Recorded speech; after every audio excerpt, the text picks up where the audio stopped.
नमस्कार, आप देख रहे हैं IBC 24। मैं हूं आपके साथ राहुल सिन्हा। मध्य प्रदेश में उपचुनाव की हमारी इस विशेष प्रस्तुति में आपका स्वागत है। तो मध्य प्रदेश में होने वाले उपचुनाव के लिए कांग्रेस ने 9 प्रत्याशियों की अपनी दूसरी सूची जारी कर दी है और इसके साथ ही कांग्रेस अब तक 28 में से 24 सीटों पर अपने प्रत्याशी उतार चुकी है। केवल 4 सीटों पर ही उसे अपने प्रत्याशियों की घोषणा करना बाकी है। आज जारी 9 प्रत्याशियों की सूची में कांग्रेस ने सागर के सुर्खी से पारुल साहू को प्रत्याशी बनाया है, जिनका मुकाबला बीजेपी के संभावित प्रत्याशी और मंत्री गोविंद सिंह राजपूत से होगा। वहीं ग्वालियर पूर्व से बीजेपी का साथ छोड़कर कांग्रेस का हाथ थामने वाले सतीश सिकरवार को टिकट दिया गया है। कांग्रेस की दूसरी सूची में जौरा से पंकज उपाध्याय, सुमावली से अजब कुशवाहा, ग्वालियर पूर्व से सतीश सिकरवार, पोहरी से हरिवल्लभ शुक्ला, मुंगावली से कन्हैयाराम लोधी, सुर्खी से पारुल साहू, मानधाता से उत्तम राज नारायण सिंह, बदनावर से अभिषेक सिंह टिंकू बना और सुवासरा से राकेश पाटीदार को टिकट दिया गया है। कांग्रेस अब मेहगांव, बड़ा मलहरा, मुरैना और ब्यावरा सीट के लिए अपने प्रत्याशियों का ऐलान करना बाकी है। इधर आज की सूची में जिन प्रत्याशियों का ऐलान किया गया है, उनके समर्थकों में उत्साह नजर आ रहा है। सभी प्रत्याशियों ने अपनी अपनी जीत के दावे किए हैं। पारुल साहू ने कहा है कि सुर्खी में डर और अहंकार को खत्म करके इस बार हजारों वोटों से गोविंद राजपूत को हराऊंगी। ये चुनाव सुर्खी की जनता लड़ रही है। वहीं ग्वालियर पूर्व से कांग्रेस के प्रत्याशी सतीश सिकरवार ने भी अपनी जीत का दावा किया है। मंदसौर से प्रत्याशी राकेश सिंह ने कमलनाथ का आभार जताते हुए अपनी जीत का दावा किया।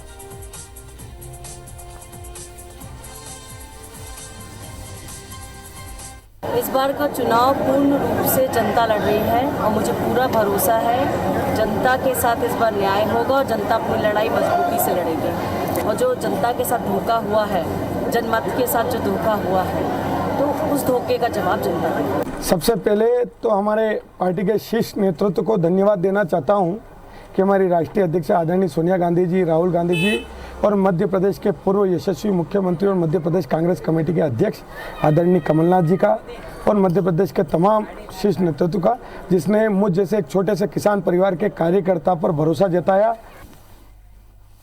कमलनाथ जी के नेतृत्व में मैंने कांग्रेस पार्टी की नीतियों से सिद्धांतों से जोड़कर, उनकी नीतियों से प्रभावित होकर माननीय सोनिया गांधी, राहुल गांधी जी और कांग्रेस के नेताओं पर भरोसा व्यक्त किया है और उन्होंने मुझे जिम्मेदारी दी है। उनकी जिम्मेदारी पर मैं खरा उतरूंगा। मध्य प्रदेश में पुनः कांग्रेस पार्टी की सरकार बनेगी।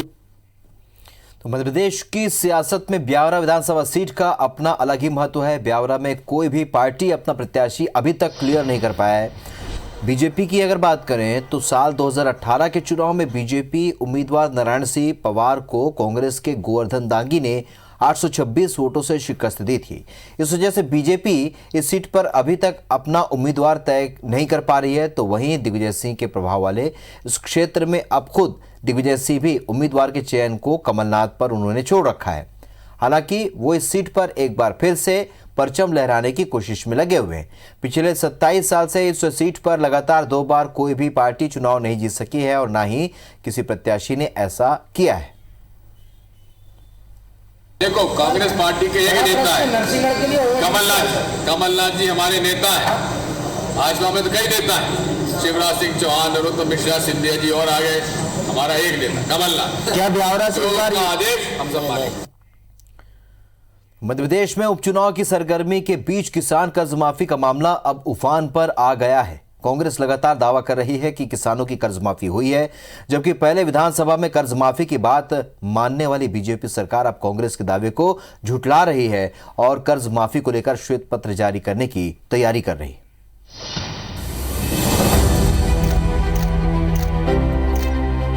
तस्वीरें भोपाल स्थित मध्य प्रदेश कांग्रेस दफ्तर की हैं, जहां कांग्रेस नेताओं के साथ आए किसान बता रहे हैं कि उनका कर्ज माफ हुआ है। किसानों ने कर्ज माफी के प्रमाण पत्र भी दिखाए। ये 1,42,299 रुपए का कर्ज माफ हुआ है। इसका ये प्रमाण पत्र भी है और इसके मेरे पास ये पासबुक भी है। ये मेरा एंट्री कंप्लीट है। ये सारे किसान हम तो कमलनाथ जी का धन्यवाद देते हैं कि उन्होंने हमें इस कर्ज से उबार दिया और हम खुले दिल से, खुली छाती से घूम रहे हैं और वापस हमारे लेन देन जो है सोसाइटियों से और बैंक से चालू हो गया है। ये कमलनाथ जी की देन है। दरअसल उपचुनाव की सरगर्मी के बीच किसानों की कर्ज माफी पर बीजेपी और कांग्रेस आमने सामने है। कांग्रेस किसानों की कर्ज माफी का दावा कर रही है, जबकि बीजेपी लगातार इसे खारिज कर रही है। लेकिन हाल ही में सरकार ने विधानसभा में एक सवाल के लिखित जवाब में 26,95,000 किसानों के कर्ज माफी की बात मानी है। कर्ज माफी के दावे पर सरकारी मुहर लगने के बाद कांग्रेस की बाँछें खिल गईं, लेकिन सरकार ने फौरन पलटी मार दी। सरकार ने सदन में पेश डाटा को गलत बताया और पूर्व की कांग्रेस सरकार पर कर्ज माफी के नाम पर किसानों से धोखाधड़ी का आरोप लगाया। साथ ही किसान कर्ज माफी योजना पर श्वेत पत्र जारी करने का ऐलान किया है। इधर कांग्रेस अब ऐसे किसानों को सामने ला रही है जिनका कर्ज माफ हुआ है और प्रदेश कांग्रेस दफ्तर से इसकी शुरुआत हो गई है। हमने कुछ चुनिंदा किसानों को मैंने यहाँ पे बुलाया और अगर जिस दिन जब ये कर्जा माफी की मना करेंगे और ताकत से जिस दिन लड़ना होगा तो लाखों किसान इनके घर में घुसने का काम करेंगे कि मध्य प्रदेश के किसानों का कर्जा तो माफ करना ही पड़ेगा। हमने तो अभी 800 करोड़ रुपये को दिया, 792 करोड़ कोऑपरेटिव बैंक को दिए हमने। मैं इसमें श्वेत पत्र ला रहा हूँ। बिल्कुल आपको अगर सुनिए आप कर्ज माफी पे मिला रहे हैं, इनके झूठ पे मिला रहे हैं। श्वेत पत्र जारी करने के पीछे सरकार तर्क दे रही है कि कलेक्टरों ने कर्ज माफी के पोर्टल पर आंकड़े डाले थे, लेकिन हकीकत में कर्ज माफ नहीं हुआ है, जबकि कांग्रेस उन किसानों को सामने लाकर अपना दावा सही साबित कर रही है जिनके कर्ज माफ हुए हैं। राकेश चतुर्वेदी, IBC 24 भोपाल। शिवपुरी पहुंचे केंद्रीय मंत्री फग्गन सिंह कुलस्ते ने दावा किया है कि बीजेपी उपचुनाव में सभी 28 सीटें जीतेंगे और उन्होंने आरोप लगाया कि कांग्रेस ने 2018 के चुनाव में झूठ का पुलिंदा तैयार किया था। जनता से कई वादे कर सपने भी दिखाए थे। किसानों का 2 लाख तक का कर्ज माफ करने की बात कही थी, उसमें से कांग्रेस एक भी वादे पर खरी नहीं उतरी है। जनता अब समझ गई है कि 15 महीने कांग्रेस मध्य प्रदेश पर राज कर चुकी है, लेकिन कांग्रेस ने सिर्फ मध्य प्रदेश की जनता से झूठ ही बोला है कि अब जनता ये जो गलती पिछले समय हुई वो गलती नहीं होगी। भारतीय जनता पार्टी चुनाव जीत करके आएगी और पूरे स्पष्टता के साथ में शिवराज जी के साथ में भारतीय जनता पार्टी की सरकार स्थायी बने, ये एक कल्पना है मन में। मध्य प्रदेश में शिवराज और सिंधिया की जोड़ी ताबड़तोड़ प्रचार में जुटी हुई है और इस दौरान उपचुनाव वाले विधानसभा क्षेत्रों में विकास कार्यों के भूमि पूजन और शिलान्यास किए जा रहे हैं और इसे लेकर कांग्रेस ने बीजेपी सरकार पर निशाना साधा है। साथ ही सिंधिया को भी आड़े हाथ लिया है। पूर्व मंत्री सज्जन सिंह वर्मा ने कहा है कि खजाना खाली है, लेकिन सीएम शिवराज सिंह की घोषणाएं और भूमि पूजन जारी है। सज्जन सिंह ने यह भी आरोप लगाया कि विरोध के डर से सिंधिया अकेले प्रचार नहीं करते, इसलिए सीएम के प्रोटोकॉल के साथ दौरा करते हैं। झूठ का षड्यंत्र ताना बाना बुन रहे हैं और इस हर दिन कांग्रेस इनका पर्दाफाश करे। सिंधिया समझ गए कि मेरा खेल खत्म हो गया। यदि कहीं अब मैं अकेला गया बिना प्रोटोकॉल के, तो अब मुख्यमंत्री से बड़ा प्रोटोकॉल शिवराज के साथ में लेके घूम रहे हैं कि कोई पत्थर ना फेंके उन पे, कोई काले झंडे न दिखाए। पर हर जगह काले झंडे आज भी दिखाए हमने, ग्वालियर तरफ कई झंडे दिखाए, तो वो असुरक्षित महसूस कर रहे हैं। क्या पूर्व मंत्री दीपक जोशी की बीजेपी से नाराजगी अब भी बरकरार है? दरअसल शनिवार को हाट पिपलिया विधानसभा क्षेत्र के बरोठा में सीएम शिवराज सिंह की चुनावी सभा थी, जिसमें दीपक जोशी ने सीएम के सामने कई सवाल और मांगों की झड़ी लगा दी। उन्होंने बागली को जिला बनाने के साथ ही शिक्षा और स्वास्थ्य को लेकर भी अपनी मांगें रखी और सीएम शिवराज सिंह से उन्हें जल्द पूरा कराने की मांग की। हालांकि इसे लेकर दीपक जोशी का कहना है कि वो हाट पिपलिया से विधायक रहे हैं, ऐसे में वो क्षेत्र की समस्याएं उठाते रहेंगे।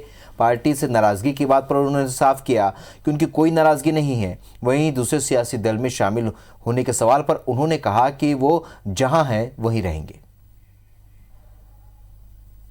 नहीं, देखिए, मैं जनप्रतिनिधि रहा हूँ हाट पिपलिया विधानसभा का 2 बार।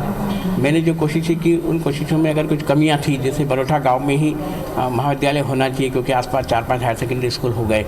हाट पिपलिया चूँकि तहसील तो बन गई लेकिन विकासखंड उसको बनना चाहिए, वो मांग थी। नहीं है नाराज़गी, जो बात प्रकट की जाती है इस प्रकट के प्रकार को कहीं ना कहीं नाराज़गी बता दिया जाता। मैं जहाँ हूँ वहीं पर हूँ। कांग्रेस ने मध्य प्रदेश विधानसभा उपचुनाव को लेकर अशोकनगर जिले की मुंगावली और धार जिले की बदनावर से अपने प्रत्याशियों के नाम तय कर दिए हैं। इसके तहत मुंगावली विधानसभा में कन्हैया राम लोधी को अपना उम्मीदवार बनाया। मुंगावली में लोधी को टिकट लोधी वोट बैंक को ध्यान में रखते हुए दिया गया है। वहीं कांग्रेस ने धार जिले के बदनावर सीट पर युवा चेहरा डॉक्टर अभिषेक सिंह को अपना प्रत्याशी बनाया है। अभिषेक सिंह जिला कांग्रेस के कई पदों पर अपना दायित्व निभा चुके हैं। तो मुंगावली और बदनावर की दो तस्वीरें प्रत्याशियों के नाम की घोषणा के साथ ही जो उनके समर्थक है उनमें खुशी का माहौल साफ तौर पर नजर आ रहा है। मुंगावली और बदनावर की ये दो तस्वीरें जहां पर जश्न आप देख रहे हैं समर्थकों में किस तरीके से दोनों ही प्रत्याशियों के प्रति जोश देखने को मिल रहा है।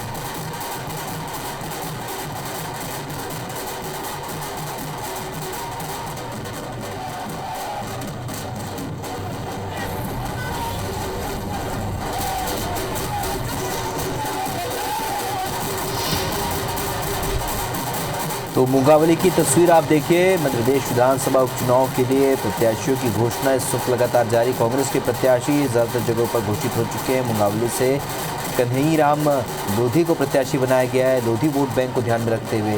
तो वहीं बदनावर से डॉक्टर अभिषेक सिंह को मैदान में कांग्रेस ने उतारा है। तो मुंगावली से कन्हैया राम लोधी प्रत्याशी बनाए गए हैं। मध्य प्रदेश विधानसभा उपचुनाव के लिए उन्हें प्रत्याशी कांग्रेस ने बनाया है। लोधी वोट बैंक को ध्यान में रखते हुए उन्हें कांग्रेस ने प्रत्याशी बनाया।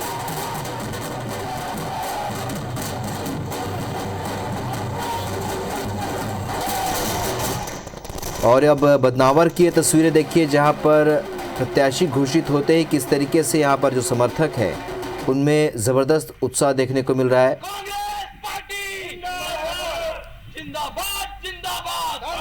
तो आपको बता दें कि बदनावर में भी कुछ ऐसे नज़ारा देखने को मिला जहां डॉक्टर अभिषेक सिंह को कांग्रेस ने मैदान में उतारा और उसके बाद समर्थकों में और कार्यकर्ताओं में जोश देखने को मिल रहा है।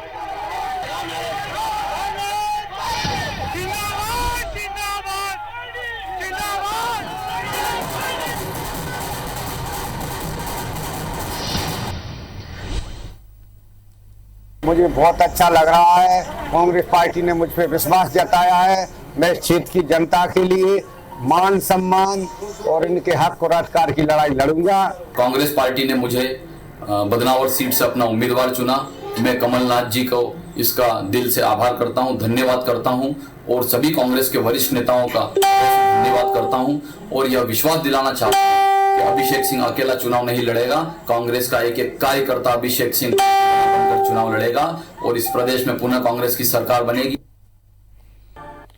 राम के नाम पर सुर्खी उपचुनाव में वोट मांगना मध्य प्रदेश के राजस्व मंत्री गोविंद सिंह राजपूत पर भारी पड़ सकता है। दरअसल कांग्रेस ने चुनाव आयोग में गोविंद सिंह राजपूत की रामशिला यात्रा की शिकायत की है। हालांकि राजस्व मंत्री गोविंद सिंह राजपूत ने IPS24 से खास बातचीत में कहा कि हम अपने आराध्य की रामशिला यात्रा निकाल रहे हैं। कांग्रेस के पेट में दर्द क्यों हो रहा है? उनसे बातचीत की हमारे संवाददाता नवीन सिंह ने। राजस्व मंत्री गोविंद सिंह राजपूत की रामशिला यात्रा फिलहाल कुछ विवादों में है। मेरे साथ गोविंद सिंह राजपूत साहब, उनसे बात करते हैं। सर, एक रामशिला यात्रा आप लोगों ने निकाली थी आपके क्षेत्र में, उसको लेकर विवाद हुआ है। कांग्रेस ने शिकायत की है कि राम के नाम पर आप लोग वोट मांग रहे हैं। कांग्रेस के नाम पर कांग्रेस को कुछ अब कहने को बचा नहीं। पिछले 15 महीनों में इनने क्या किया वो पूरे प्रदेश को पता है। अब कांग्रेस के पास सिवाय आरोप कुछ नहीं है। राम हमारे आराध्य हैं, आराध्य की हम रामशिला निकाल रहे हैं, तो कांग्रेस के पेट में क्यों दर्द हो रहा है? मैं समझता हूँ हर व्यक्ति को अपने आराध्य की, अपनी भक्ति की, अपने इष्ट की पूजा करने का अधिकार है। और मैंने तो रामशिलाएं कोई चोरी चोरी नहीं उजागर निकाली, पूरे 300 गांव में गई और उनको हम चुनाव के बाद अपने दीपावली के बाद रामशिलाओं को अयोध्या ले जाएंगे और अयोध्या के मंदिर में उनको स्थापित करने की बात वहाँ के गुरु जी से करेंगे। पारुल साहू को कांग्रेस ने पार्टी में शामिल किया है, आपके खिलाफ चुनाव लड़ाने की तैयारी है। कोई भी लड़े, चुनाव कोई निर्विरोध तो होता नहीं है। जो भी व्यक्ति आएगा मुकाबला होगा, निर्णय जनता के हाथ में है, कोई दिक्कत की बात नहीं है। ये तो ये सहज बात है, प्रत्याशी खड़ा होता है, आता है, जाता है। कांग्रेस तो ये मानती है कि पारुल साहू ही हैं जो गोविंद सिंह राजपूत को हरा सकती हैं। अब कांग्रेस अपनी 28 सीट संभाले, 27 सवाल है, सुर्खी की चिंता मत करें। जाहिर है मध्य प्रदेश में 28 सीटों पर उपचुनाव है और सागर में सुर्खी में गोविंद सिंह राजपूत रामशिला यात्रा निकाल रहे हैं, उसको लेकर विवाद हुआ है। कांग्रेस ने चुनाव आयोग में शिकायत भी की है कि राम के नाम पर वोट मांगा जा रहा है। हालांकि गोविंद सिंह राजपूत का दावा है कि इस तरीके से कार्यकर्ताओं की हो सकता है चूक रही होगी, लेकिन उनकी नीयत साफ है। और ये भी दावा किया है कि मध्य प्रदेश में 28 सीटों पर बीजेपी ही जीतेगी और बीजेपी वापस सत्ता में आएगी। कैमरामैन अमरीश के साथ नवीन सिंह, IBC 24 भोपाल। मध्य प्रदेश में उपचुनाव को लेकर इसी हफ्ते आचार संहिता लग सकती है और इससे पहले सांवेर उपचुनाव के मद्देनजर इंदौर में स्टैंडिंग कमेटी की बैठक की गई, जिसमें सभी राजनीतिक दल के प्रतिनिधियों के साथ ही जिला और पुलिस प्रशासन के अधिकारियों ने सुझाव और आपत्तियां रखी। साथ ही कोरोना काल में होने जा रहे चुनाव में बरती जाने वाली गाइडलाइन और नियमों को भी समझाया गया। खासतौर पर आचार संहिता लागू होने के बाद चुनाव के खर्च और आम सभा को लेकर बताया कि जो भी आम सभा होगी उसमें 100 से ज्यादा लोग शामिल नहीं होंगे।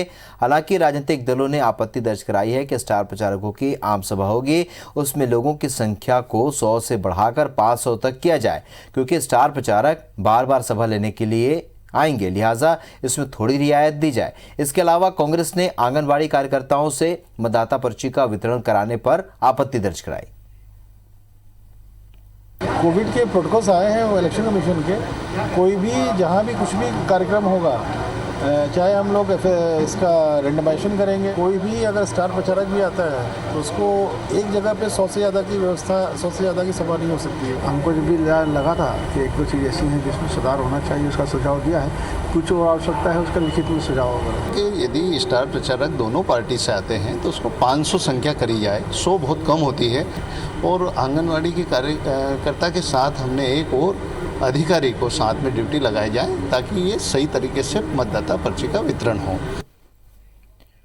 29 सितंबर को प्रस्तावित चुनाव आयोग की बैठक में मध्य प्रदेश की 28 विधानसभा सीटों के उपचुनाव की तारीखें घोषित हो जाएंगी। आयोग इस चुनाव के लिए आचार संहिता में थोड़ा परिवर्तन करने जा रहा है। इसमें खास ये होगा कि यदि कोई सीट नगर निगम क्षेत्र में आती है तो वहां चुनाव आचार संहिता निगम क्षेत्र में नहीं बल्कि सिर्फ विधानसभा क्षेत्र तक ही सीमित रहेगी, यानी बाकी निगम क्षेत्र में कामकाज सामान्य तौर पर जारी रहेंगे।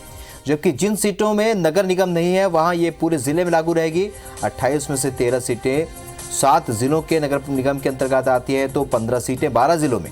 दरअसल 7 जिले की वो 13 सीटें जहां सीमित आचार संहिता लगनी है वो हैं इंदौर, ग्वालियर, बुरहानपुर, खंडवा, सागर, देवास, मुरैना। इनमें जौरा, सुमावली, मुरैना, दिमनी, अंबा, ग्वालियर 15, ग्वालियर पूर्व, डबरा, बांधाता, नेपानगर, हाटपिपलिया, सुर्खी, सांवेर। वहीं 12 जिले की 15 सीटें जहां पर पूर्ण आचार संहिता रहेगी वो है रायसेन के सांची, अनूपपुर, मंदसौर का सुवासरा, धार का बदनावर, राजगढ़, ब्यावरा, अशोकनगर, मुंगावली, गुना का बामोरी, शिवपुरी का करेरा पोहरी, दतिया का भांडेर, छतरपुर का बड़ा मलहरा, भिंड का मेहगांव, गोहद और आगर मालवा का आगर विधानसभा सीट। चलिए इस बुलेटिन में फिलहाल इतना है, लेकिन ताज़ा अपडेट के लिए आप बने रहिए IBC 24 के साथ। नमस्कार।